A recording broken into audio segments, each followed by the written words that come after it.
I'm getting a divorce. My son's wife, who just got married a few days ago, blurted out these unexpected words. I was so surprised that I couldn't find any words at all.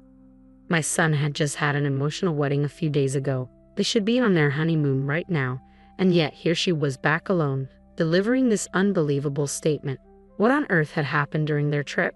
Tears began to overflow from her eyes. All I could do was silently watch as she crumbled on the spot. My name is Elizabeth. I'm a homemaker in my 50s who raised 2 sons. When my sons were young, I discovered my husband's affair and got divorced. Since then, I have worked from morning till night, raising my sons single-handedly. My 2 sons have contrasting personalities and had entirely different childhoods. My elder son, James, is smart and did well in school. He secured a scholarship to a prestigious university. After graduation, he landed a job at a well-known major corporation. 2 years ago, he married a woman his age from his workplace, and they are now happily living together. On the other hand, my younger son, Ethan, was always a challenge.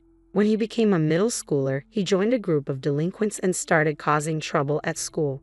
I was called to the school many times to apologize for his behavior. When he started a small fire at the school, I had to compensate for the damage. Ethan, raised in a not-so-wealthy single-parent household, might have felt inferior to others. His unexpressed feelings may have led to his problematic behavior. I worked hard to get Ethan through high school. His rebellious nature didn't improve, but he managed to graduate without any major trouble, which was a relief for me. Even after high school, Ethan was still a handful. He managed to get a job at a factory through a relative's recommendation, but quit after just 3 months.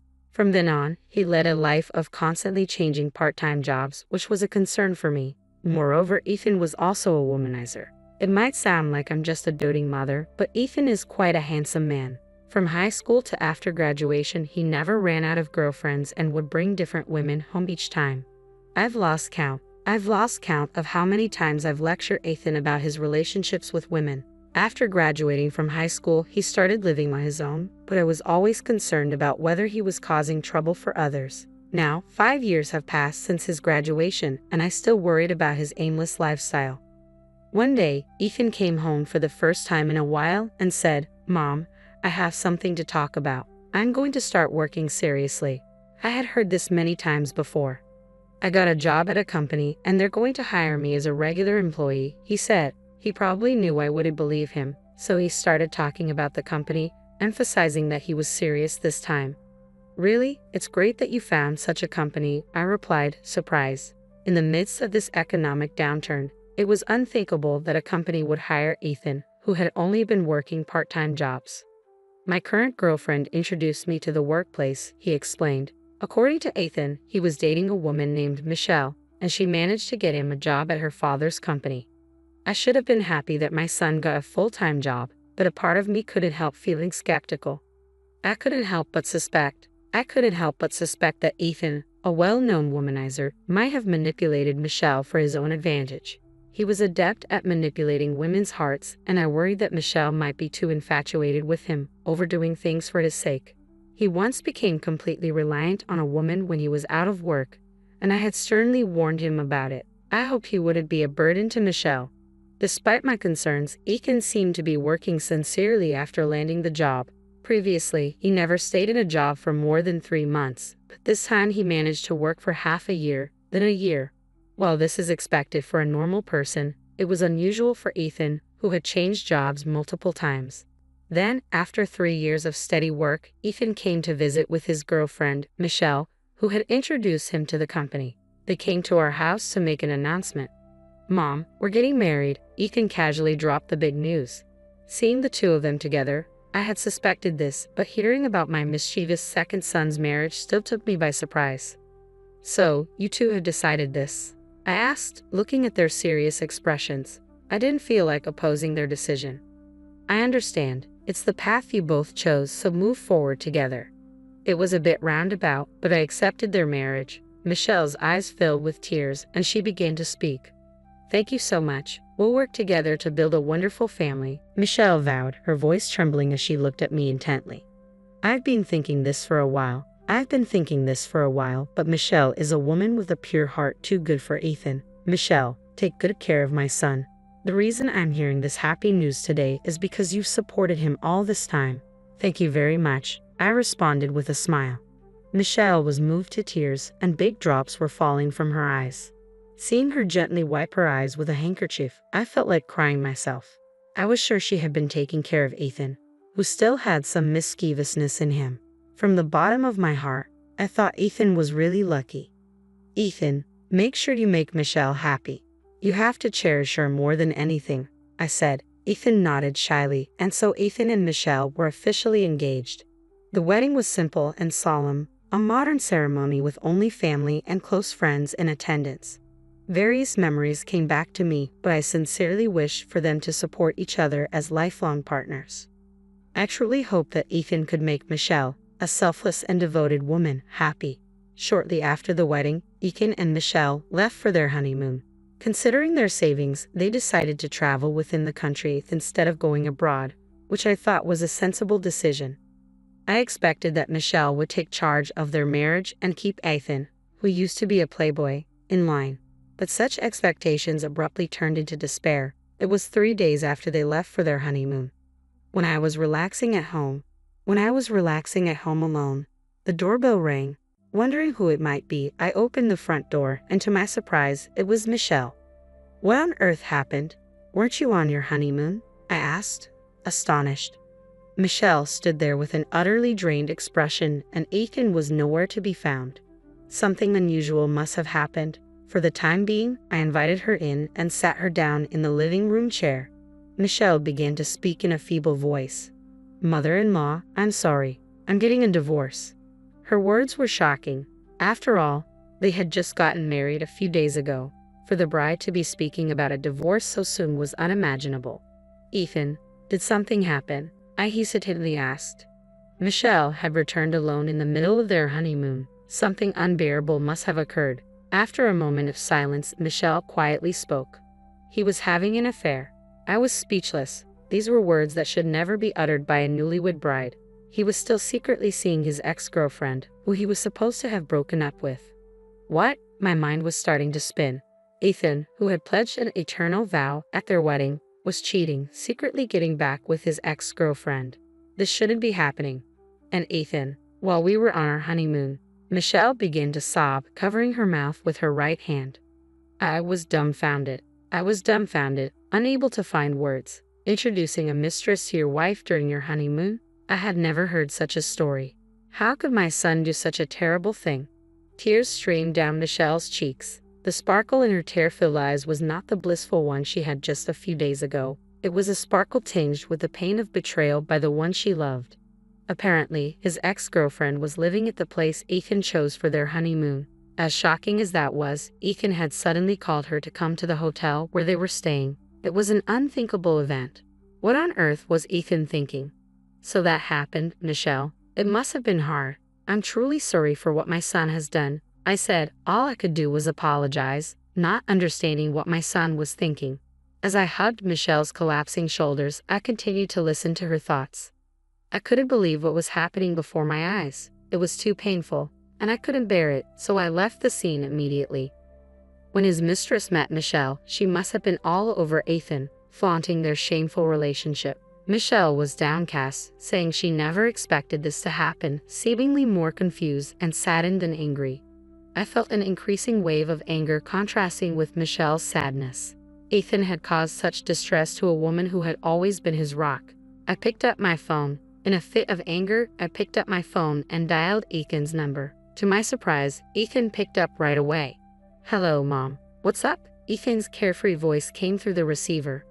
I wondered what was going through his mind when he answered.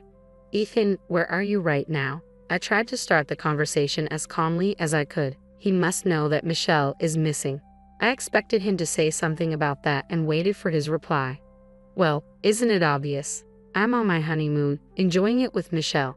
Did you call just to interrupt us? Ethan was still playing dumb. He didn't seem to understand why I was calling. I was more astounded than angry, but I rallied myself and raised my voice. Stop lying. Michelle is here with me. What? I heard Ethan's small, surprised voice over the phone. Then he fell silent. Come back home right now. I told Ethan to come home immediately, suspecting he was thinking about how to deal with the situation. Ethan had even dared to lie at this point. My mind was made up.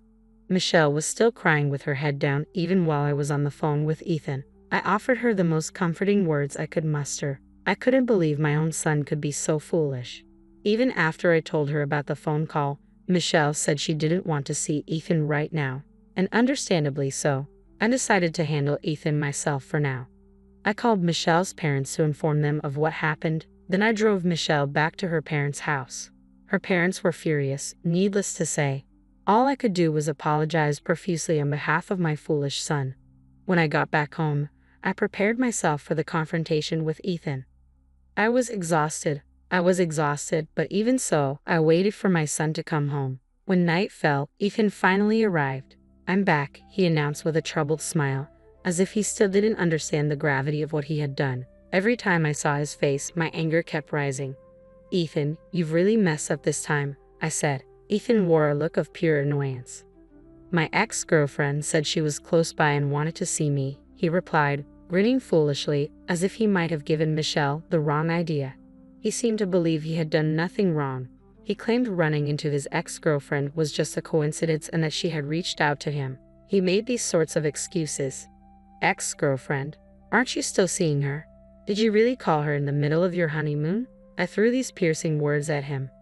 Visibly embarrassed, Ethan responded, "Well, we were only seeing each other occasionally."